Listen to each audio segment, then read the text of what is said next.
freakish. Eric recoiled, slipping on the deep, spongy sod and falling back against a bush. "Run, Eric!" she shouted. A second man, big and stiff-shouldered, wearing a dark blue windbreaker, came up from behind. He lifted Eric off the ground, thrusting a forearm across the boy's neck. The moon went dark. Voices faded. Eric came to with his face pressed against the wet grass and the thrum of an engine nearby. His cousin's cries echoed in his ears. She had to be inside the sedan. He fumbled for his cell phone to call the police as the man in the dark blue windbreaker opened the back door and jumped in. A breeze caught his windbreaker and billowed it like a sail. Eric read 3 white letters stitched across the back. I-C-E. Eric couldn't call the police. The police were already here. Chapter 1. The building looked like a ski lodge with its sharp-angled roof lines, skylights, and red cedar siding.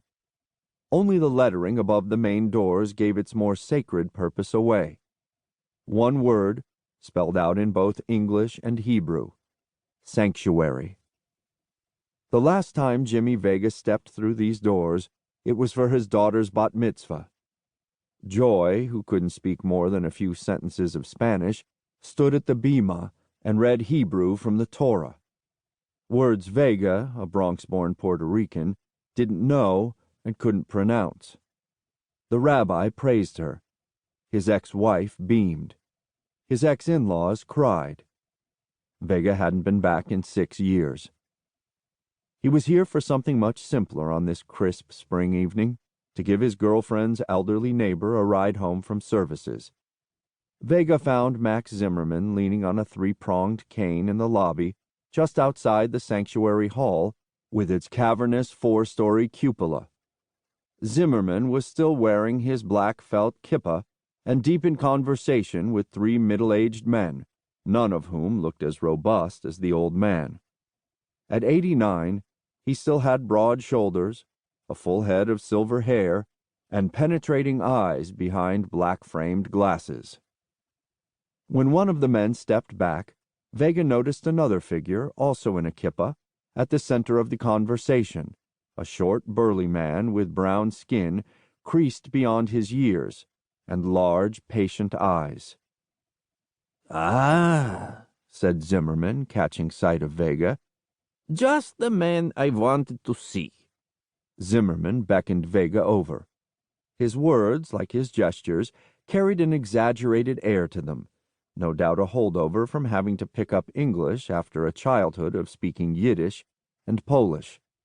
Zimmerman introduced Vega to the other men. "Detective Vega is a county police officer. He understands the law better than any of us. Also, he's dating Adele Figueroa, the head of La Casa. So he understands the other side, too." All the men's eyes turned to Vega. Vega felt the heat rise in his cheeks. Just because he was dating the founder and executive director of the largest immigrant outreach center in the county didn't mean he necessarily agreed with everything La Casa did. He loved Adele, not necessarily her politics. "What do you need help with?" asked Vega, anxious to move the conversation away from his personal life. Zimmerman pointed a bony finger in the direction of the front doors. "I was just telling Rabbi Goldberg and my friends on the board here that we call our hall of worship a mikdash, a sanctuary. What good is having that word above our doors if we don't live the meaning?" "Sanctuary from what?" asked Vega. "Mr. Zimmerman made a plea tonight for us to offer sanctuary to our handyman here," said the rabbi.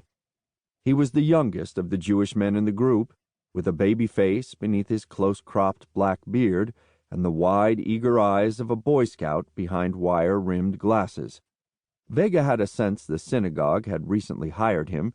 This was his first congregation, and he was far more comfortable with Scripture than the messiness of human interaction.